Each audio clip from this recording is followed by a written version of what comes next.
നമസ്കാരം. തിരുവല്ല ന്യൂസിലേക്ക് സ്വാഗതം. ഞാൻ മാത്യു കോശി.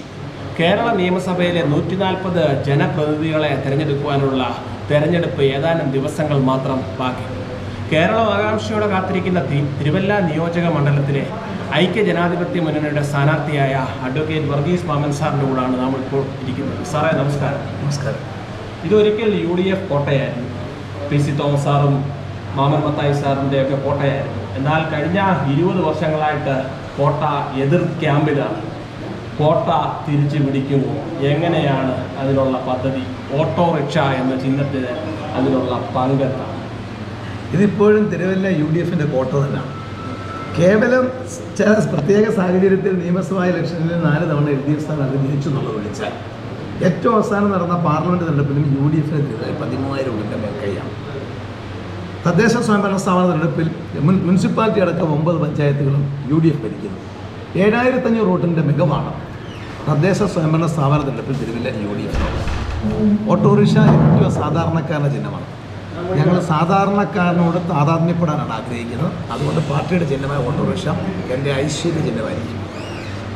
കേരള രാഷ്ട്രീയത്തിൻ്റെ സാഹചര്യത്തിൽ LDF ഉണ്ട്, NDA ഉണ്ട്. ഇവിടെ ഐക്യജനാധിപത്യ മുന്നണി മുന്നോട്ട് വെക്കുന്ന ആശയം എന്താണ്? 2026 പ്രധാനമാണ്. കേരളത്തിൽ LDF ഉണ്ട്, NDA ഒരു പ്രസക്തമായ മുന്നണിയായി കേരള രാഷ്ട്രീയത്തിൽ ഇപ്പോൾ ഇല്ല. അവർ മത്സരിക്കുന്നുള്ളത് വെച്ചാൽ LDFുമായിട്ടാണ് നമ്മുടെ ഏരുണ്ട്. 10 വർഷത്തെ ഇടതുപക്ഷ ഭരണം തന്നെയാണ് UDFിൻ്റെ പ്രസക്തി. ഉമ്മൻചാണ്ടി സാർ അധികാരം വിട്ടൊഴിഞ്ഞ കേരളവും പിണറായി വിജയൻ 10 വർഷത്തെ ഭരണം പിന്നിടുന്ന കേരളവും തമ്മിൽ കേരളം വിലയിരുത്തുകയാണ്. നിത്യോപയോഗ സാധനങ്ങളുടെ വിലവർദ്ധനവ്, ഭാരിച്ച നികുതി വർദ്ധനവ്, ഈ നാട്ടിൽ തൊഴിലില്ലാത്ത ചെറുപ്പക്കാരുടെ എണ്ണം, അതുപോലെ തന്നെ ആശുപത്രിയിൽ ചെന്ന രോഗികൾക്ക് മരുന്നില്ല, ഇത്തരത്തിലുള്ള ഓരോ പ്രശ്നങ്ങളും ഈ നാട്ടിൽ ചർച്ച ചെയ്യപ്പെടുകയാണ്. അവിടെയാണ് UDFിൻ്റെ പ്രസക്തി. ഐക്യജനാധിപത്യങ്ങളുടെ ഗവൺമെൻറ്റും LDFിൻ്റെ 10 വർഷത്തെ ഭരണവും തമ്മിൽ ജനങ്ങൾ വിലയിരുത്തും. ഒറ്റ കാര്യം മാത്രം പറഞ്ഞാൽ മതി. സ്വാതന്ത്ര്യ ഗതിക്ക് ശേഷം, കേരള പിറവിക്ക് ശേഷം ഉമ്മൻചാണ്ടി സാർ അധികാരം ഒഴിയുന്നവരെ കേരളത്തിൻ്റെ പൊതുകടവ് 1 ലക്ഷം കോടി രൂപയാണ്. ഇന്നത് 6 ലക്ഷം കോടി രൂപയ്ക്ക് അടുത്ത് വർദ്ധിച്ചിരിക്കുന്നു. ഈ ഗവൺമെൻറ്റിൻ്റെ ധൂർത്തും ഈ ഗവൺമെൻറ് കെടുകാര്യസ്ഥതയുമാണ് അത് വ്യക്തമാക്കുന്നത്. അതിൽ നിന്ന് തന്നെ LDF UDF വ്യത്യാസമുണ്ട്. തിരുവല്ലയിലെ ഏറ്റവും പ്രധാനപ്പെട്ട പ്രശ്നമായിട്ട് UDF ഉന്നയിക്കുന്നത് stadium, bypass, Mallappally road, KSRTC ഇവയാണ് പ്രധാനമായും വെച്ചിരിക്കുന്നത്. താങ്കൾ ഒരു ജനപ്രതിനിധിയാവുകയാണെങ്കിൽ ഇവയൊക്കെ ഒന്ന് നവീകരിക്കുവാനുള്ള ഒരു മാസ്റ്റർ പ്ലാൻ താങ്കളുടെ മനസ്സിലുണ്ടോ? തിരുവല്ലയിലെ പ്രധാന പ്രശ്നമായി സ്റ്റേഡിയവും KSRTC ബസ് സ്റ്റേഷനും ബൈപ്പാസും ഒക്കെ പ്രശ്നങ്ങളാണെങ്കിലും അടിസ്ഥാനപരമായ പ്രശ്നം ജനങ്ങളോടൊപ്പം നിൽക്കുന്ന ഒരു ജനപ്രതിനിധി നാടിന് വേണമെന്നുള്ളതാണ്. നേരത്തെ മാത്യു കോശി സൂചിപ്പിച്ചതുപോലെ ജോൺ ജേക്കബിനെ കണ്ട് മാമൻ മത്തായിലൂടെയാണ് ജനപ്രതിനിധി ജനം അറിഞ്ഞത്. കഴിഞ്ഞ 20 വർഷമായി തിരുവല്ല ഒരു വികസന മുരടിപ്പാണ്. ജനങ്ങൾക്കുമായി പ്രാപ്യനായി ബന്ധപ്പെടുന്ന ഒരു ജനപ്രതിനിധിയാണെന്നൊരു ധാരണ ജനങ്ങൾക്കില്ല. ഒരു ജനവികാരം അതിനെതിരെ സ്വാഭാവികമായി വന്നു. പിന്നെ തിരുവല്ലയിലെ മേന്മയായി അവർ പറയുന്ന കാര്യമാണ് തിരുവല്ല ബൈപ്പാസ്. ബൈപ്പാസിൽ 7 സിഗ്നലാണ്. എത്രയോ അപകടങ്ങൾ നടക്കുന്നു. ഈ ബൈപ്പാസ് മാമൻ മത്തായിയാണ് ലാൻഡ് അക്വിസിഷൻ നടത്തിയത്. ആ ബൈപ്പാസിൻ്റെ പൂർത്തീകരണ ഘട്ടവും പണിയും നടത്തിയത് ഈ കഴിഞ്ഞ 20 വർഷത്തിനിടയിലാണ്. അപ്പോഴത്തേക്ക് കാലം ഒത്തിരി കഴിയും.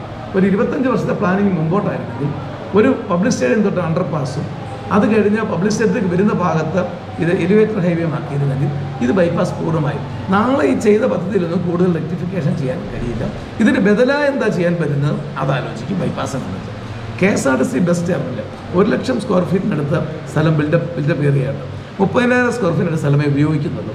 അവിടെ എന്തെങ്കിലും അവിടെ ചെയ്ത് കൂട്ടണമെന്നുണ്ടെങ്കിൽ തന്നെ ആ എക്സിസ്റ്റിംഗ് സ്ട്രക്ചർ തന്നെ വളരെ തന്നെ റീമോഡൽ ചെയ്യേണ്ടിയിരിക്കുന്നു. അതിന് നിയമപരമായ സാധ്യതയുള്ള എല്ലാ സാധ്യതയും ഞങ്ങൾ ഉപയോഗിക്കും.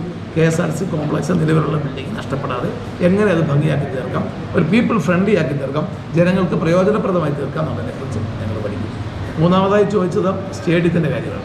സ്റ്റേഡിയത്തിൻ്റെ കാര്യത്തിൽ ഇവിടുത്തെ ജനപ്രതിനിധിയുടെ പിടിപ്പുകേടാണ്. പാലായിലൊരു മുനിസിപ്പൽ സ്റ്റേഡിയമുണ്ട്.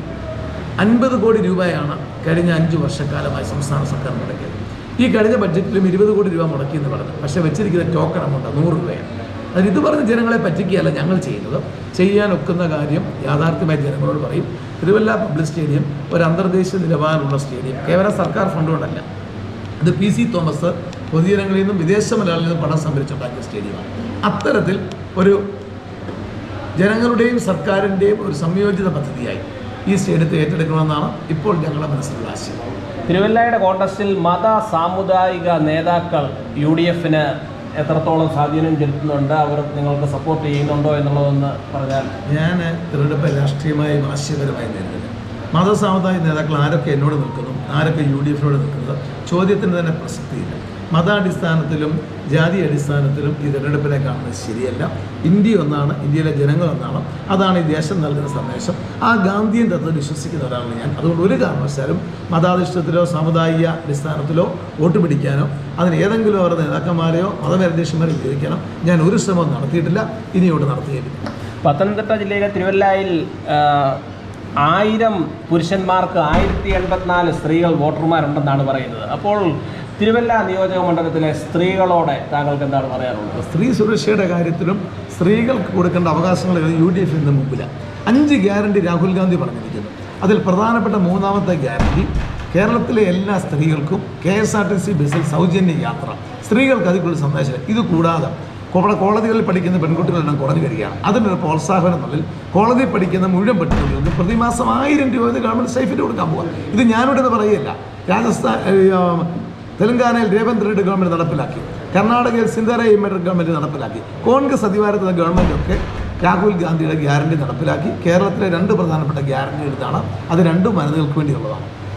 അടുത്ത 5 വർഷത്തേക്ക് താങ്കളെ ജനങ്ങൾ തിരഞ്ഞെടുക്കുകയാണെങ്കിൽ താങ്കളുടെ മനസ്സിലുള്ള ഒരു സ്വപ്ന പ്രോജക്റ്റ് പറയാം. എനിക്ക് മനസ്സിൽ പ്രത്യേകം ഞാനിപ്പോൾ തിരുവല്ല കല്ലുപ്പാറ 2 നിയോജകങ്ങൾ സംയോജന തിരുവല്ല. ആ പ്രദേശത്തെ ആളുകൾ പാടെ അവഗണിക്കപ്പെട്ടിരിക്കുക. പ്രത്യേകിച്ച് ആനിക്കാട്, മല്ലപ്പള്ളി, കല്ലുപ്പാറ, കുന്നന്താനം, പുറമറ്റ ഉൾപ്പെടുന്ന പ്രദേശങ്ങൾ. ഈ 2ൻ്റെയും കൂടി യോജിച്ചുകൊണ്ടുള്ള സംയോജിത വികസനം എൻ്റെ മനസ്സിൽ. അതിനേക്കാളൊക്കെ ഉപരി ജനങ്ങൾക്ക് പ്രാപ്യനായ MLA ഇരിക്കുക, ജനങ്ങൾക്ക് ഏത് നിമിഷവും അവൈലബിൾ ആയിരിക്കുക. ആ ഒരു പരാതിയാണ് തിരുവല്ലയിൽ ഇവിടെ മുഴങ്ങിക്കിട്ടുന്നത്. തിരുവല്ലയിലെ ജനങ്ങളുമായിട്ട് അകന്നു നിൽക്കുന്ന ഒരാളല്ല, തിരുവല്ല ജനങ്ങളോടൊപ്പം നിൽക്കുന്നതാണ്. ജനങ്ങളും ജനപ്രതിനിധികളുമായി ചർച്ച ചെയ്ത് ഞാനൊരു വിഷൻ പ്രോജക്റ്റ് പറയല്ല, ഈ നാടിൻ്റെ ആവശ്യങ്ങൾ അവരുമായി ചർച്ച ചെയ്ത് ഈ നാടിന് ഇമ്മീഡിയറ്റ് ആയിട്ടുള്ള 1, 2, 3 തിരിച്ചുകൊണ്ട് നമുക്ക് ഇമ്മീഡിയറ്റ് ചെയ്യാൻ പറ്റുന്ന കാര്യങ്ങളുണ്ട്. വരുന്ന 2 വർഷം കൊണ്ട് ചെയ്യാൻ പറ്റുന്ന കാര്യങ്ങളുണ്ട്. നമുക്ക് 5 വർഷത്തെ ലോങ് ടൈം പ്രോജക്റ്റ് ഉണ്ട്.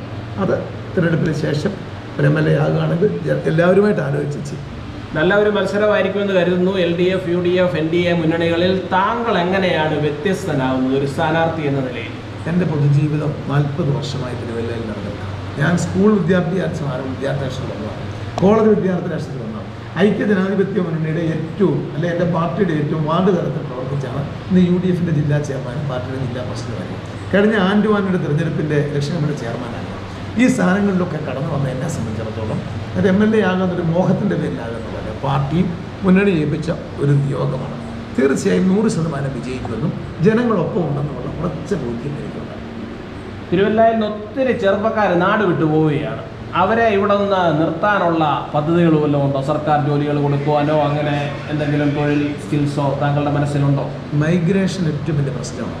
അത് ഏറ്റവും കൂടുതൽ തിരുവല്ലയെ കേന്ദ്രീകരിക്കും. അതിൻ്റെ കാരണം തിരുവല്ലയിൽ ഇവിടുത്തെ ചെറുപ്പക്കാർക്ക് പഠിച്ച് ജോലി കിട്ടാനുള്ള ഒരു സംവിധാനവും ഇന്നില്ല. പമ്പാർ റിവർ ഫാക്ടറിയുടെ 100 ഏക്കർ സ്ഥലം ബ്രിട്ടീഷുകാർ ആരംഭിച്ചതാണ്, വളരെ പഞ്ചസാര ഫാക്ടറി. ആ സ്ഥലം പ്രയോജനപ്പെടുത്തി ഒരു IT പാർക്ക്, സ്റ്റാർട്ടപ്പോട് പറഞ്ഞ ഫെസിലിറ്റിയോ ഇത് കൊണ്ടുവരുന്നതായിരുന്നു ഇവിടുത്തെ ജനപ്രതിനിധി. ഇതൊന്നും മൈൻഡ് ചെയ്തിട്ടില്ല, പുള്ളിയുടെ അജണ്ടയിലുമില്ല. നമ്മുടെ ആദ്യത്തെ അജണ്ട ചെറുപ്പക്കാരെ തിരിച്ചു കൊണ്ടുവരെന്ന് പറഞ്ഞാൽ പോരാ, പ്രായോഗികമായി അവർക്ക് വേണ്ടി നാട്ടിൽ എന്ത് ചെയ്യാൻ കഴിയും. അതുകൊണ്ട് അവർക്ക് വേണ്ടിയുള്ള IT പാർക്കുകളും തൊഴിൽ സംരംഭങ്ങളും തിരുവല്ലയിൽ ആരംഭിക്കുന്നതിന് വേണ്ടിയുള്ള വലിയ ശ്രമം ഞാൻ നടത്തും. ഇതുകൂടാതെ പ്രവാസികളായ ഒട്ടനവധി വലിയ ഇൻവെസ്റ്റേഴ്സ് ഉണ്ട്, തിരുവല്ലക്കാരായ ആളുകൾ, തിരുവല്ലയെ മുതൽ മുടക്കാൻ തയ്യാറായ ആളുകൾ. അവർ വഴി സ്വകാര്യ മേഖലയിലും അതുപോലെ തന്നെ അവരുടെ പങ്കാളിത്തത്തോടു കൂടിയുള്ള വലിയ പ്രസ്ഥാനങ്ങളും തൊഴിലവസരങ്ങൾ സൃഷ്ടിക്കാനുള്ള ശ്രമങ്ങളാണ്. താങ്കളുടെ കുടുംബത്തെ പറ്റി പറയുമ്പോൾ വൈഫ് ടീച്ചറാണ്, ഒന്ന് പരിചയപ്പെടുത്താമോ വോട്ടർമാർക്കൊന്ന് അറിയാൻ വേണ്ടി? എൻ്റെ പിതാവ് വൈദികനായിരുന്നു, PD മാമനച്ചൻ. എൻ്റെ അമ്മ SS ഹൈസ്കൂളിൽ അധ്യാപികയായിരുന്നു, PTA പ്രിൻസിപ്പലായിട്ട് 2 പേര് മരണപ്പെട്ടു. എൻ്റെ കുടുംബം, എൻ്റെ ഭാര്യ SS ഹയർ സെക്കൻഡറി സ്കൂളിലെ അധ്യാപികയാണ്, വൈനി ടീച്ചർ. ദേവത മർത്തങ്ങളിലെ പ്രൊഫസറായിരുന്നു. അദ്ദേഹം മുൻ പുറമറ്റ പഞ്ചായത്ത് പ്രസിഡൻ്റായിരുന്നു. പ്രൊഫസർ ഓയനില്ല. ഭാര്യ മാതാവ് മരിച്ചുപോയി. എനിക്ക് 2 മക്കളാണ്. മൂത്ത മകനെ മാമൻ പൂനെയിൽ ബജാജ് സീനിയർ മാനേജ്മെൻറ്റ് കൺസൾട്ടൻ്റായിട്ട് വർക്ക് ചെയ്യുന്നു. ഇളയ മകൻ നൈനാൻ പുഷ്പരി വിദ്യാലയമായിരുന്നു. ഇപ്പം പുള്ളി വിനീവേഴ്സ് മെഡിക്കൽ കോളേജിൽ പോസ്റ്റ് ഗ്രാജുവേഷൻ ചെയ്യുന്നു. പുഞ്ചമണ്ണിൽ മാമൻ ഉപദേശിയുടെയും പുഞ്ചമണ്ണിൽ PD മാമൻ കശീഷയുടെയും ഒക്കെ ആ ഒരു ലെഗസിയുണ്ട്. അതുകൊണ്ട് സമൂഹത്തിലൊരു മൂല്യം നൽകുവാൻ താങ്കൾ ബാധ്യസ്ഥനാണ്. എത്രത്തോളം അത് നീതീകരിക്കും താങ്കളുടെ ജീവിതത്തിൽ? തീർച്ചയായും ഞാൻ അടിയുറച്ചൊരു വിശ്വാസിയാണ്. എനിക്ക് ഈ സീറ്റ് ലഭിച്ചതും മുന്നണി മത്സരിക്കാൻ പറഞ്ഞ ദൈവനിയോഗമായി കാണുവാണ്. അടിയുറച്ച ദൈവവിശ്വാസത്തിലാണ് ഞാൻ നിൽക്കുന്നത്.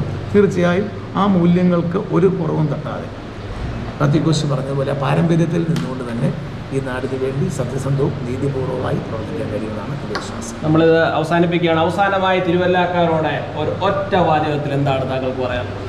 എന്നെ വിജയിപ്പിച്ചു വിട്ടാൽ തിരുവല്ലക്കാർക്ക് ഒരിക്കലും തിരിഞ്ഞു ചിന്തിക്കേണ്ടി വരത്തില്ല. അവരുടെ സുഖത്തിലും ദുഃഖത്തിലും ഒരു സഹോദരനായി പ്രിയപ്പെട്ടവനായി ഏത് രാത്രിയും പകലും ഞാൻ അവരോടൊപ്പം ഉണ്ടാവും. അതാണ് എൻ്റെ വാക്ക്. കോട്ട കീഴടക്കാനാവുമോ എന്ന ചോദ്യത്തോടു കൂടിയാണ് നമ്മൾ ഈ ഇന്റർവ്യൂ ആരംഭിച്ചത്. വളരെ മനോഹരമായിട്ട് അദ്ദേഹം ഇന്റർവ്യൂവിൽ പങ്കെടുത്തു. ഓട്ടോറിക്ഷയിലേറി കോട്ട കീഴടക്കുവാൻ സാധിക്കട്ടെ എന്ന് പ്രാർത്ഥിക്കുന്നു. ഞങ്ങളുടെ എല്ലാവിധ തിരുവല്ല ന്യൂസിൻ്റെ ആശംസകളും നേരുന്നു. നന്ദി, നമസ്കാരം.